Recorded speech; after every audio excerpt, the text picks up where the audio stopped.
So, okie doke, that's going to be going fine. That's fantastic. All right, so absolutely wonderful. Okay. All right, so now I need to just make sure that the sound for YouTube is off and doesn't drive us crazy. So, oh, that's it, done. Wonderful. Okay. All right, fantastic. All right, everybody, so we've got a lovely, lovely lesson ahead. It's Rat Hashem, Naaseh V'Nishma, practical and present and everything. So let's start off with our prayer. It looks a little different today because I'm not at home. So everything might take a little bit moment to get organized. There we go. Again, we don't. Oh, there we go. Okay. Here's the prayer.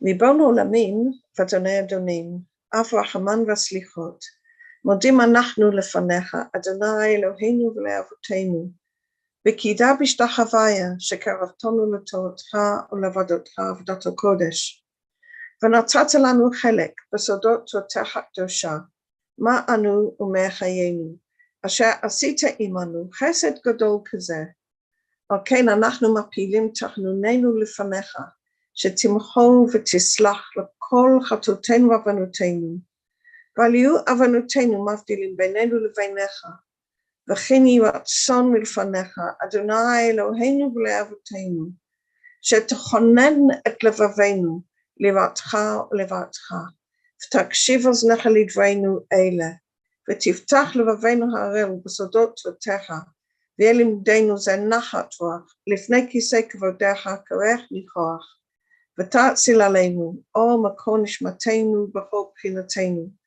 שיתנוצצו ניצוצות עבודיך הקדושים, אשר על ידם גילית את דבריך אלה בעולם, וזכותם, וזכות אבותם, וזכות תורתם ותמינותם וקדושתם, יעמוד לנו לבל נכשל בדברים אלו, ובזכותם תראיננו במה שאנו לומדים, כמאמר נעים זמירות ישראל, גל עיניי והביט הנפלאות מתורתך, כי אדוני תן חוכמה מפיו דעת ותבונה, יהיו לו רצוני מפי, ויגון ליבי לפניך, אדוני צורי וגורלי. Amen. Can you rtzon? Wonderful. Okay, so first of all, thank you everybody for being here. And we're going to start off with a piece from Maot HaSulam, which I've actually translated, and it's in the book Tapestry for the Soul. Okay, so normally I bring the Hebrew, but since we've got it, ready translated, a finished translation, I thought that this time we would just go with the English, okay, and make our lives a little easier. So why are we starting off with this? It's a piece in the end of the first volume of the Zohar of Rabbi Ashlag's commentary. And here he writes a sort of general commentary. Most of the commentary on the Zohar that he brings is actually a specific comment on the actual words of the Zohar that he's dealing with. But in certain places, he gives a more general overview of what the Zohar is talking about.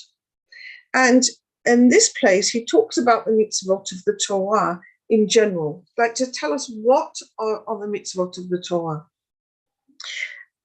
And he writes like this. In the language of the Zohar, the mitzvot of the Torah are called by the name Pikudim, which means commandments. Okay, it's an Aramaic term for commandments. But they're also called by the name of the 613 Itin. Now, the word Itin in Aramaic means Eitzot, pieces of advice.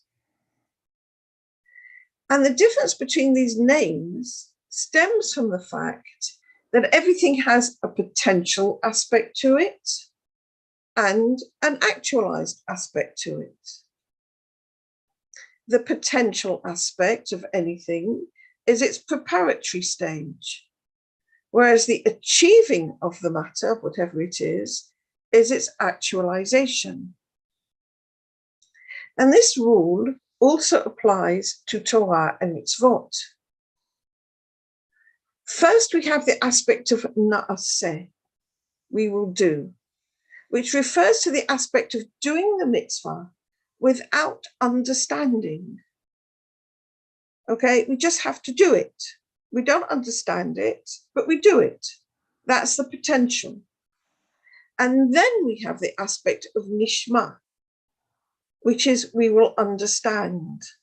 Okay, I know it's usually translated in English as we will obey, but in fact, its meaning is much clearer when as nishma, we will understand, because shmi'ah in Kabbalah is related to the understanding from the Sphira of Bina.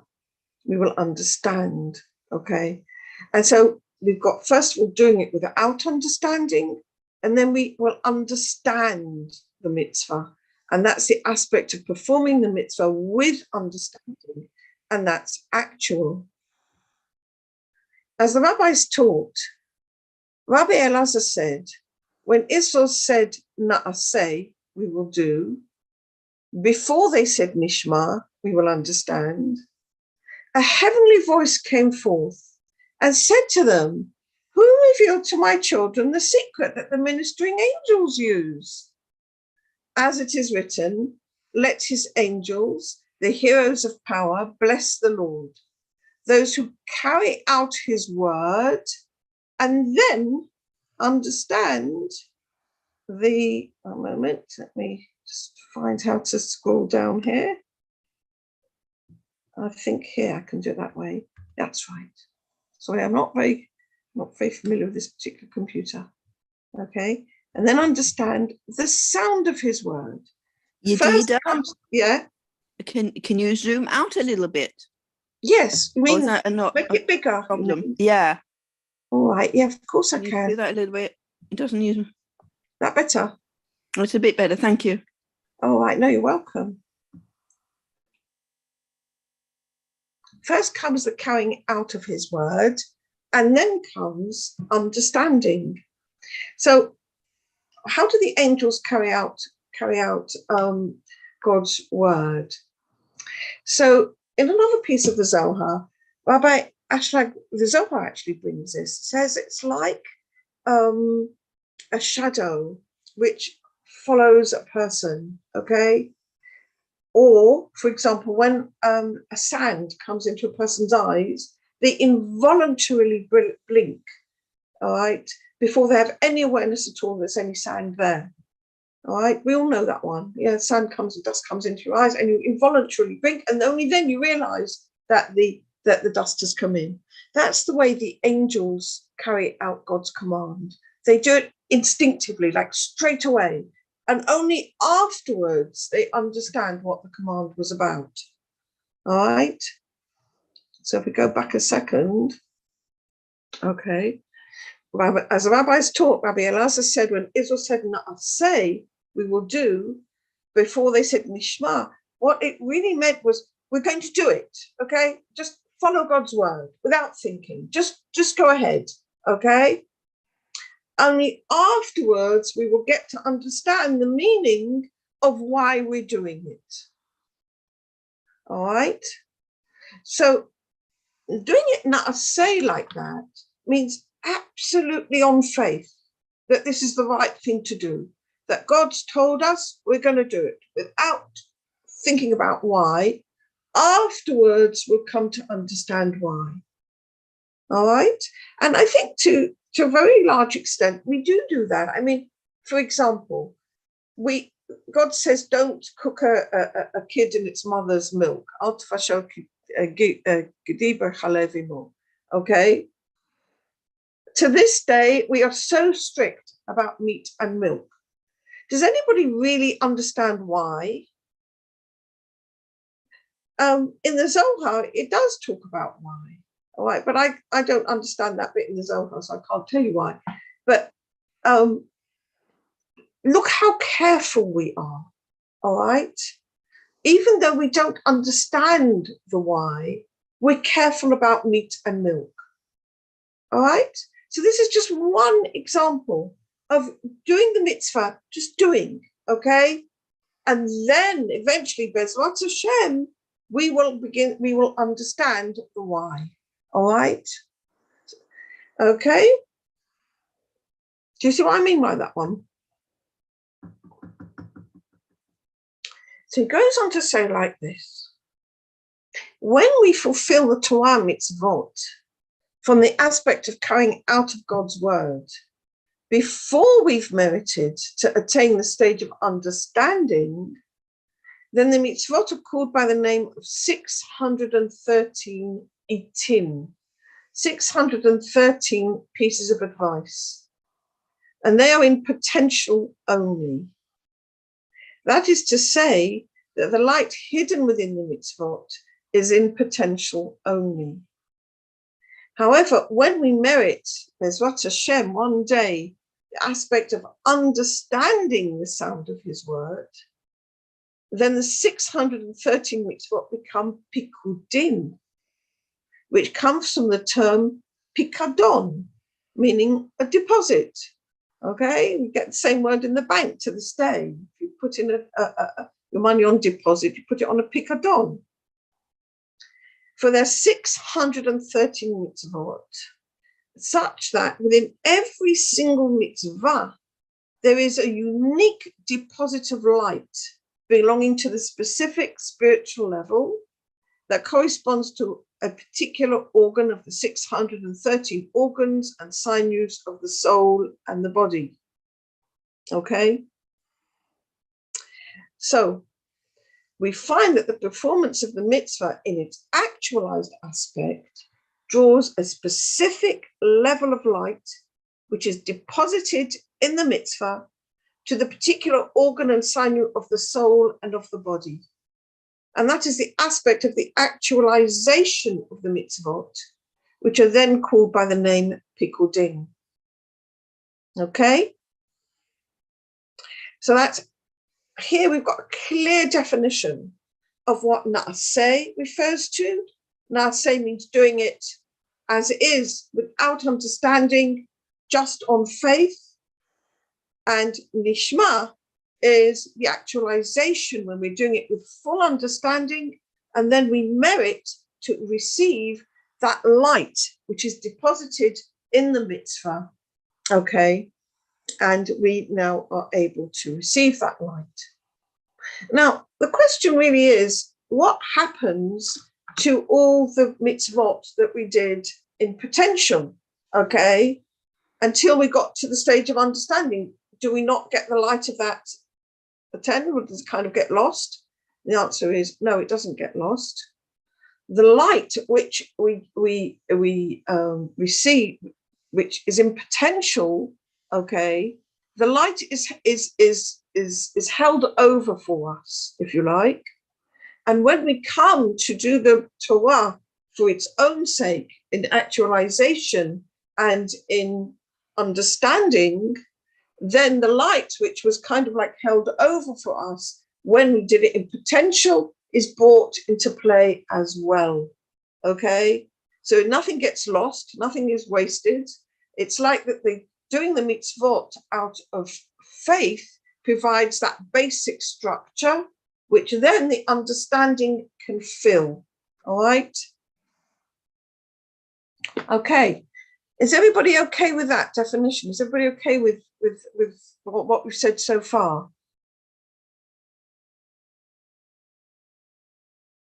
All right. Well, if there's no Yeah, question. it's very good. Okay, wonderful. That's Thank fine. you. That's great then.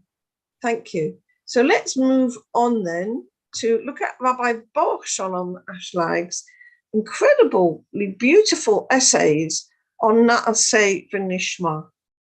Okay, so I've got them here. Now let me get this organized. There we go. Now, right. Now we need to, am I showing? No, I'm not showing the screen, so let me share the screen again. There we are. Okay.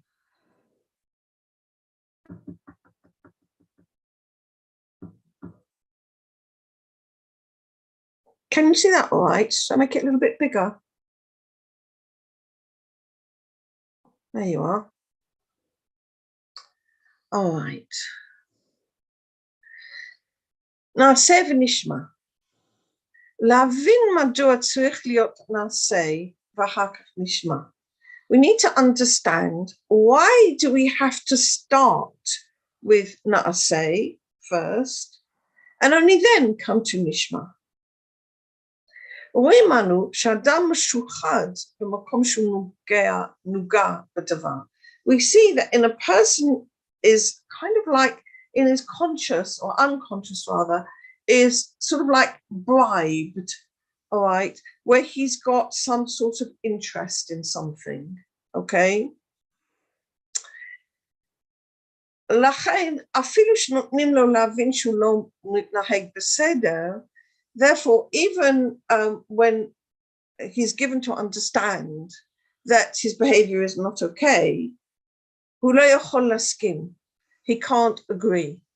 מסיבת השוחד שהוא מקבל ממנו עצמו, because the bribe that he receives from his behavior blinds him, okay? כמו שכתוב, השוחד יעוור. The bribe blinds a person, all right?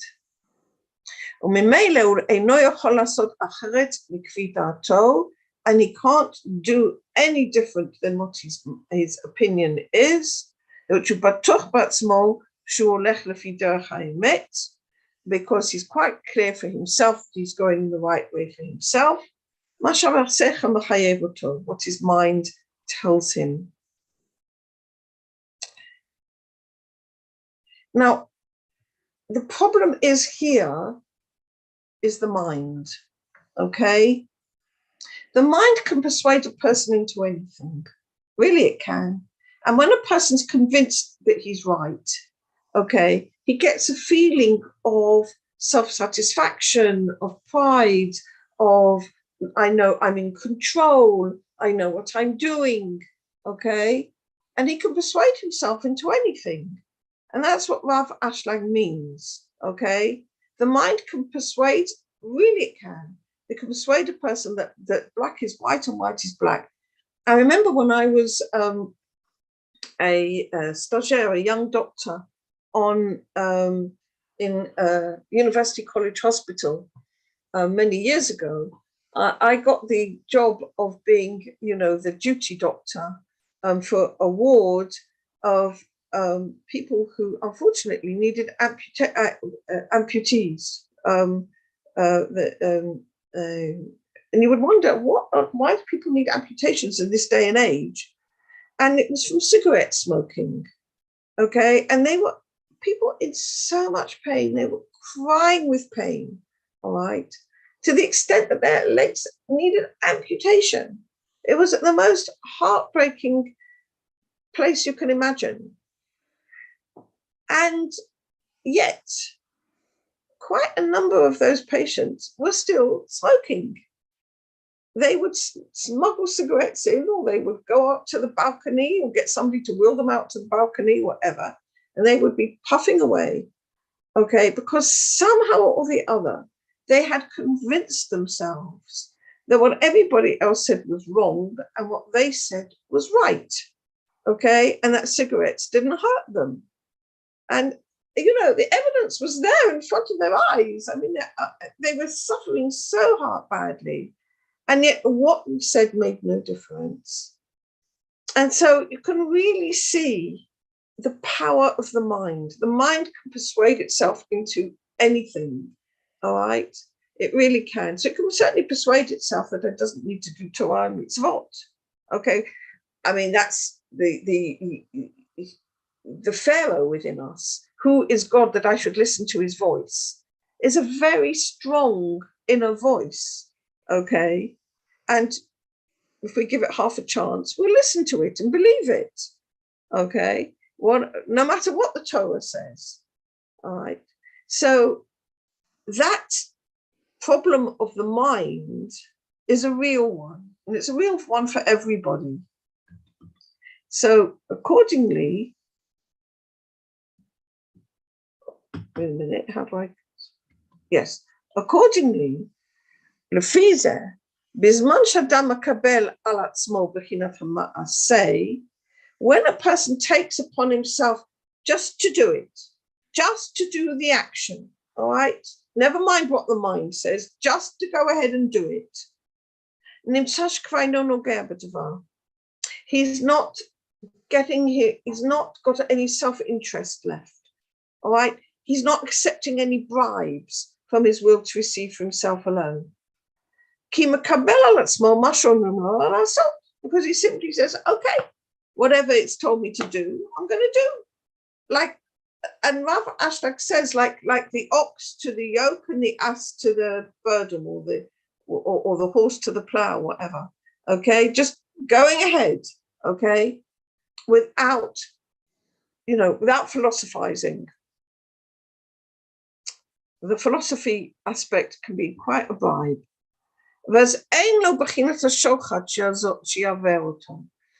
then he's not got that bribe within himself from his will to receive for himself alone that blinds him. So when he could just go, does it, okay, without worrying too much why, just doing it, getting that body going, getting that action going, then he's actually got the capacity to come one day to the aspect of nishma. Okay? What's nishma? The understanding. And that he'll one day understand, okay, that the mitzaveh, the one who was doing the commanding, God, was right. Okay? That he was right. Okay? We might have had that experience, like, for example, let's say we've been hurt by somebody, okay? And we know we're not even think we're right. We know we were right. We were 1,000% certain we were right, okay? 100,000,000% certain, okay? There's no way that we were wrong, all right? And then, but God says to forgive. So we put away all our knowledge of how we know we were 100% right, and we put all that aside, and we decide to let it go, and we decide to forgive, and we decide that the mitzaveh is right, okay? We decide just to do what God tells us and to let go of all logic in this place and just to forgive.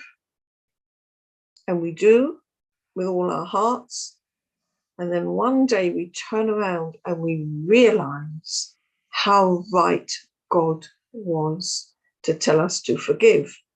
It might have been that we weren't so right after all, or it might have been that we were right from our narrow frame of reference of our will to receive. But from the wider frame of reference of bringing shalom into the world, of bringing peace into the world, of opening up new avenues of talking with each other, of opening up new ways of loving each other, then the right was with the mitzaveh, then the right was with the one who commands us. So we actually, by simply doing what we're told to do as na'aseh, we can bring about nishma. Okay? In other words, nishma, that is shemevin oto, that we can now understand God. We can understand the commandment. Sheshmiya nikra b'chinat havana b'sechel u'baregesh, because understanding is not just with understanding with our mind, it's also in our feeling, in our emotion. Ki davka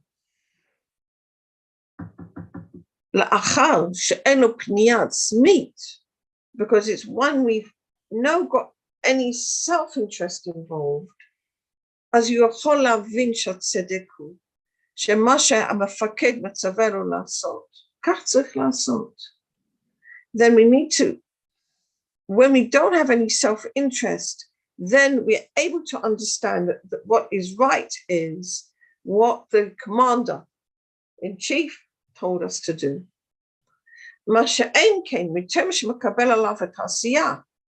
which we cannot get to if we don't first do it, all right?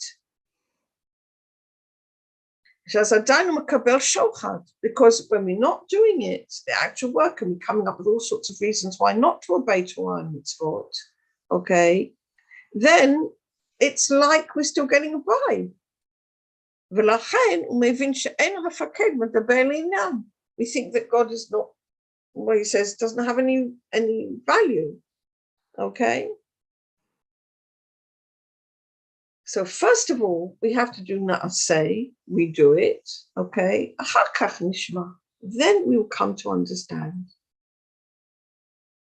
Rav Gottlieb has a very interesting take here.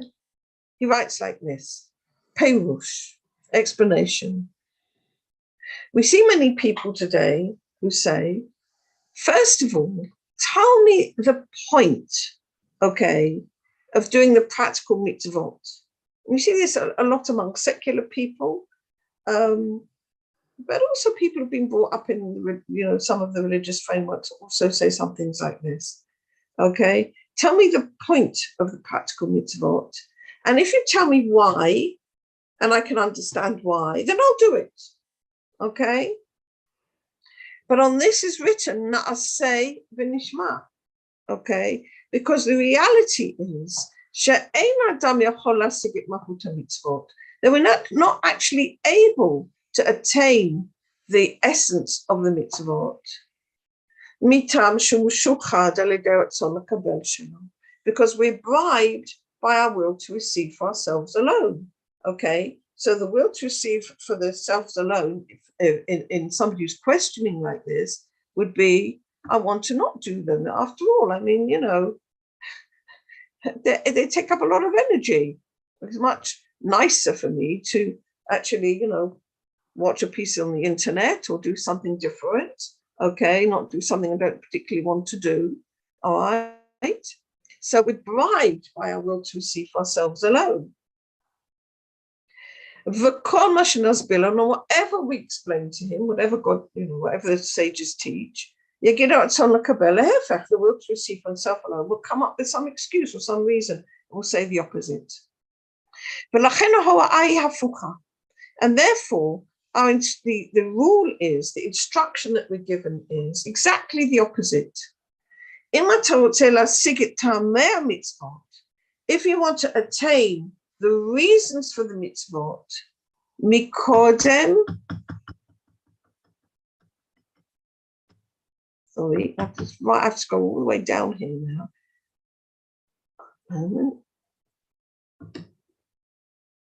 Mikodem ta'aseh, first do them, okay? Hanu t'kayem otam, fulfill them. Va'achar she'taseh tagir lishma, and only when you fulfilled them do you get to lishma. Kevan she'adam kvar oseh, because once a person is occupied, doing it, he's using his body, he's taking up its time, he's giving in his energy, he's doing what he needs to do. He's not listening to his will to receive himself alone. He's putting all that aside. Then subsequently he will come to understand the essence of the mitzvot. And be able to attain the use that comes forth from the mitzvot. Likewise, in a spiritual issue, once a person has already fulfilled Torah mitzvot,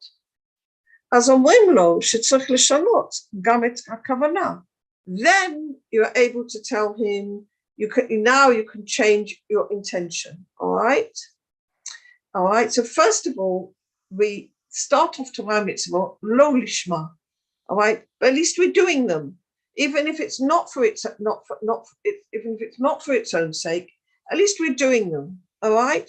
Once we're doing them, then you can tell a person to change the intention and to try to do them for the sake of giving. okay? Because that is also opposing our will to receive. It's another level of the will to receive, okay? First, just doing it opposes the will to receive for ourselves alone, all right? And once we've got it going at least, all right, now we have to go to another level of doing them for the sake of giving, and that again opposes the will to receive for itself alone. And again, we need to go in the same way. First, just do them and trying to do them unconditionally, and to intend for the sake of giving. And then we will get to the reason for and the understanding why doing them for the sake of giving and not for the sake of getting a prize is actually the better way, okay? All right, so both doing them, going from not doing them at Torah mitzvot at all to doing them, okay? And then going from doing the Torah mitzvot, which is not for its own sake, to coming to Torah mitzvot for its own sake, okay? We've got two different stages here of na'aseh v'nishma. First doing them as na'aseh, then doing them as nishma, okay? So Rav actually brings two levels here. Okay, great, wonderful, very nice. Okay, so let's do another article, one more we've got here.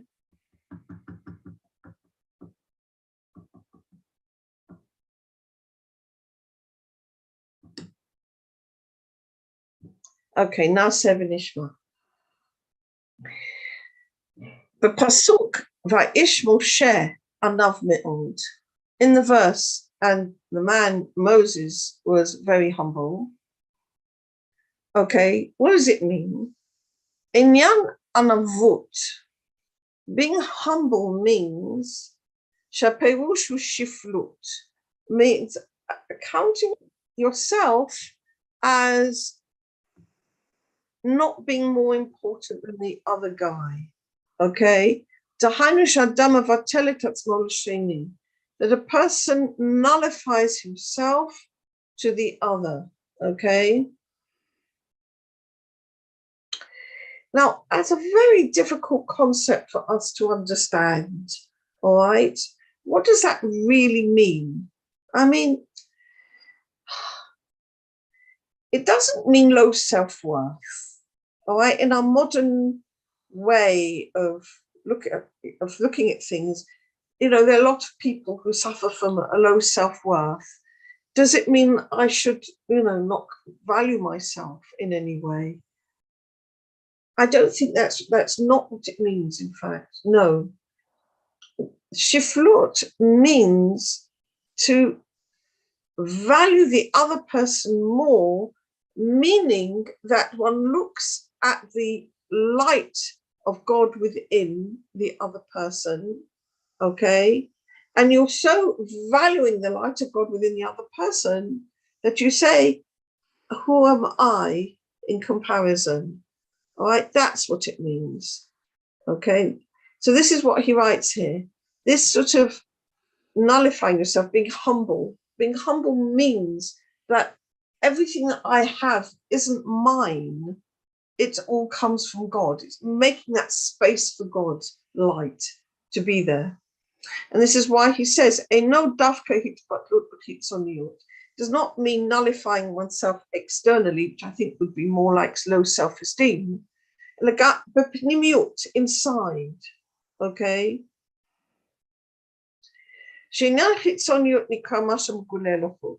What is the external aspect is what we see on the outside.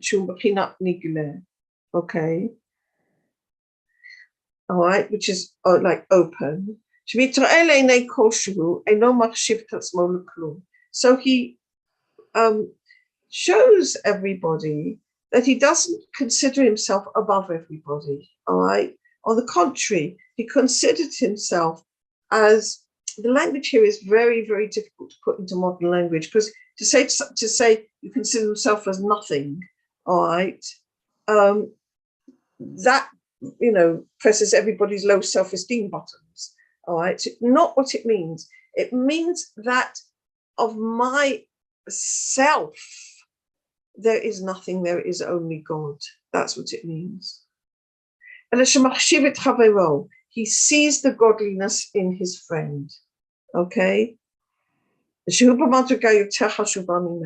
by seeing him as at a higher level than himself, because his focus is not on himself, his focus is on the other. All right? So this is like quite a difficult concept to us to actually understand. And this is by, he does it by, how does he show this? He does this by, giving respect to somebody else, by not talking when the other guy is talking, by listening, by helping him whenever he can, by valuing somebody else's presence in the world, by valuing his, his thoughts, his ideas, by trying to find the goodness in them, even when it's not immediately obvious, by listening. All these ways we show that we value the other person, okay, and that we are willing to give up our time, our energy, our reality in order to make space for that other person and put that other person first. That's what it means, okay?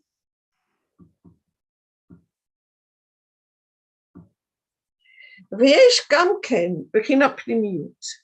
there is also the aspect of the inner, which is hidden, which is one's thought, one's opinion, which we also need to nullify before our friend. What does that mean? We could think, a person could think, oh, I know so much, or I'm good at this, or whatever it happens to be. All right, we learn Torah mitzvot. Okay, let's say we learn a lot of Torah. All right, very nice. Okay, so then we meet somebody who doesn't learn Torah. Okay, so does that mean we need to be boastful or something? No, absolutely not. What we need to do is we need to see in the other person, all right, the good qualities that other person has naturally in himself, which could be of a far greater quantity or quality than we have. That a person can be, other persons may be naturally kind, naturally considerate. I mean, I'll give you an example. I was going in a taxi, and the taxi man was getting beep messages, as they do, and from the other taxis on the station. All right, and he began to get quite upset because one of the taxis wasn't going to pick up an elderly lady who was, had to use a walker, and made it very difficult to go in the taxi, took time, etc., etc. And he was quite upset at this taxi driver's behavior. And he said, this is not okay. Just because she's elderly, that does not mean to say that she shouldn't have the service that she needs. Okay, so he really, really took it to heart, and he was upset on her behalf. And as we were going along, he told me about his life, and that in fact he's extremely secular and doesn't keep Torah and mitzvot. But I thought to myself, I think maybe you do. Maybe you do keep Torah and mitzvot. Maybe your consideration of an elderly person, and never mind how much time and trouble it took, was greater than mine, And I thought to myself, I could learn from him. And I think that's what we need to do. That's what it means. Not think about what we can do and what we do know, but look and see what the other person can do and know in other ways that maybe are different from ours. Okay? This is what is written, my soul is like dust to all who are. And the question is asked, שתהיה מציאות לומר שהדעת שלו תהיה בטלה לפני כל אחד ואחד. How is it possible that a human being, a person who has got knowledge and he's got thought, could have a reality to say that his opinion is going to be nullified before everybody else?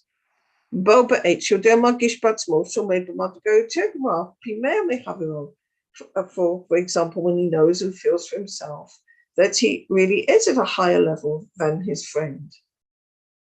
Ella, שיש בחינת חלק ויש בחינת כל.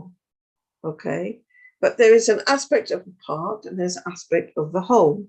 שעניין הכלל הוא יותר גבוה מהפרט. And the issue is that the general is greater than the individual. ואדם צריך להתבטל לפני כל חלק וחלק, בזה שהוא חלק מהכל. And a person needs to nullify himself before every individual aspect because it's part of the whole. היינו שהכלל ישראל, that the generality is Israel. Okay, so we need to remember that every person opposite us, whoever they are, is part of Klal Yisrael, whether they keep Torah mitzvot or whether they don't. Maybe on individual basis they are not of such a high level, but from the aspect of being part of the whole, here we go. אז כל אחד ואחד בפני עצמו חשוב מאוד מצד הכלל כולו. Every single one on his own is of immense importance for the general community. Because if God has created one single person, whoever they are, as part of being the Jewish community, then if they make up the Shekhinah, together we all make up the Shekhinah. And if we are not being part of the, valuing each individual as part of the Shekhinah is going to be missing. It's known that a person needs to nullify his own needs before the needs of the community.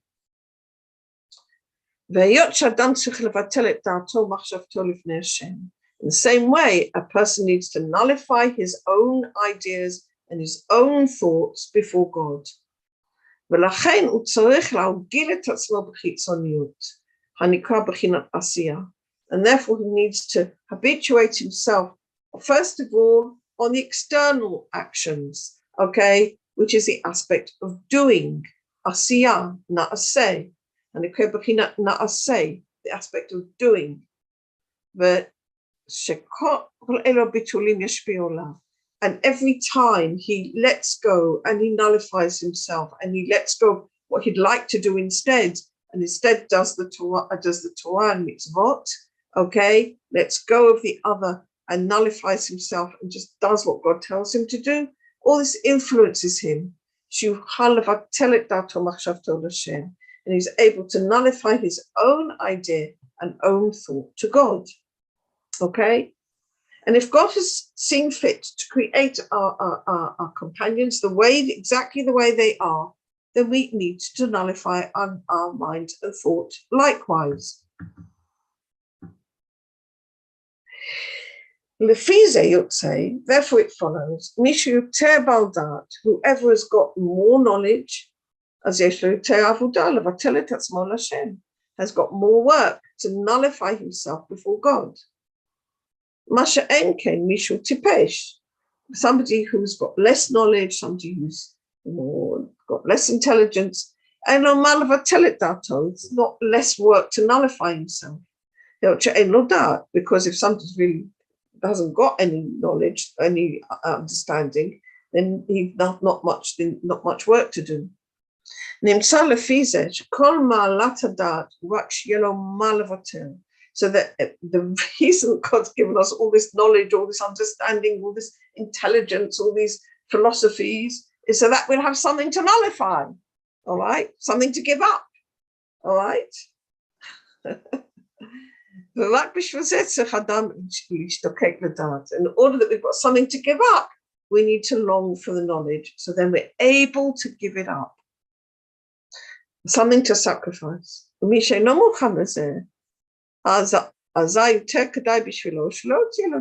not prepared to give it up, we're not prepared to sacrifice, we're not prepared to put it aside when necessary, then it's better for us not to have it, in fact.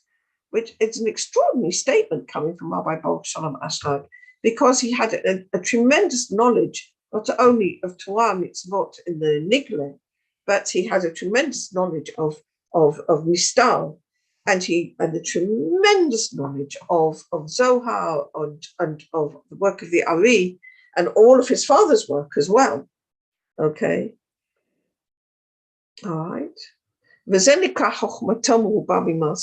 if a person knows more than his good deeds, then he's, as the Pirkei Avot tells us, it's like a tree with lots of branches but very little roots. And along comes a puff of wind, and it all falls down. Okay.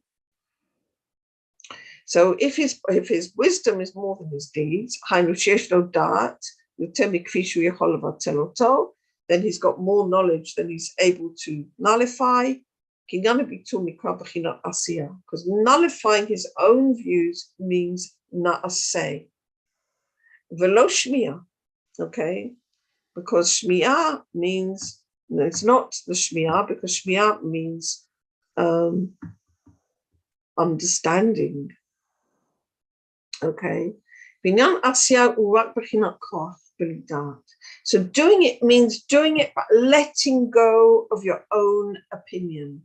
All right, letting go of your own ideas, letting go of your own thoughts. And here, Rav Ashlag applies it not in the normal way that the Torah mitzvot, the Na'aseh v'Nishma is applied in the relationship between ourselves and God, but in our relationship between ourselves and our fellow man. And I was blown away by this article because I thought, well, that's a really, really fascinating take. Because we nearly always think about Na'aseh v'Nishma. Okay, we're given mitzvah to, like we said earlier, meat and milk. All right. We don't understand it, but we'll do it. All right. We're not eating fishes which don't have fins and scales. We don't understand the reason, but we'll do it. Okay. So this is between man and God. But to apply Na'aseh v'Nishma between man and one's fellow man, putting one's own wishes aside, one's own opinion aside, one's own way of doing things aside, and giving to the other, okay, as Na'aseh, this was amazing to me.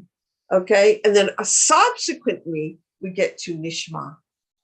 Okay, we talked, for example, earlier about the idea of somebody upsetting us, okay, and coming to understand forgiveness, all right, and we just do forgiveness, even though we don't understand why, and ultimately coming to forgiveness, that's the same thing, all right. My opinion was that I was right, okay, and the other guy was wrong, and I might be really hurt by the other person, and I have to do Na'aseh. Put all that aside, okay? Put the other guy first and do forgiveness, all right? Afterwards, I'll get to Nishma from that. Okay. So this is the issue of Na'aseh v'Nishma. If he's got the power of Asiyah, just doing it, then he can get to understanding. Because the basis of Na'aseh, of doing it, is faith. Okay, just jumping in there. V'lo yidiyah, and not knowledge. And faith is an aspect of giving, whereas knowledge is an aspect of receiving. Okay. There we go. That's it. Wow, perfect timing. All right, everybody. Okay, so we looked at Na'aseh v'Nishma in 3 different ways. First, by looking at what it means you know, in the more definition, okay? And in these beautiful articles of Rabbi Baruch Shalom Ashlag, okay, actually how to work with it in practice. All right, fantastic. Stop sharing. There we go. Any questions?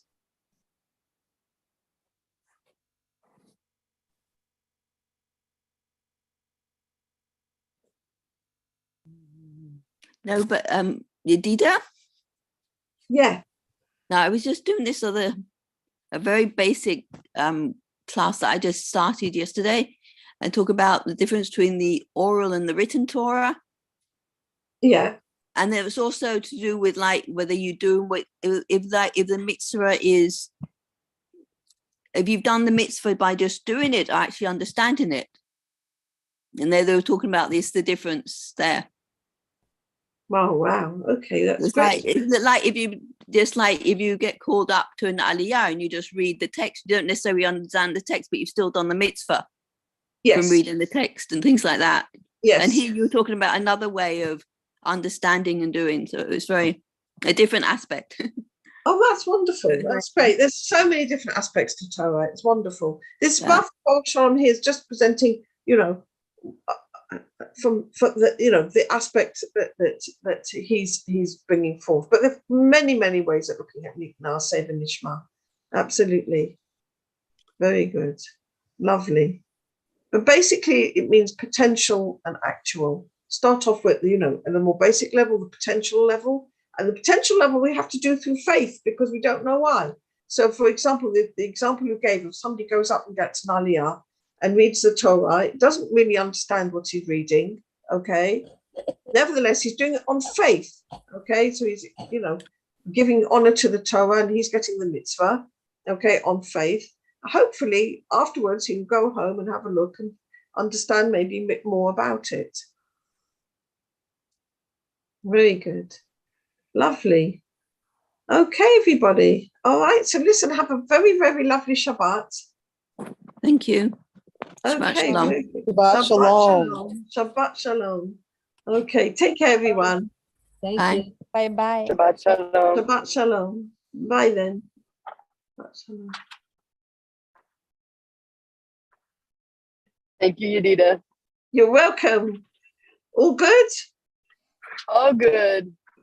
Hey, wonderful. I'll be calling my participants this next week to get them ready for March. So I'll be back soon. Yeah, no, I'm looking forward to it. When will you be back? End of March.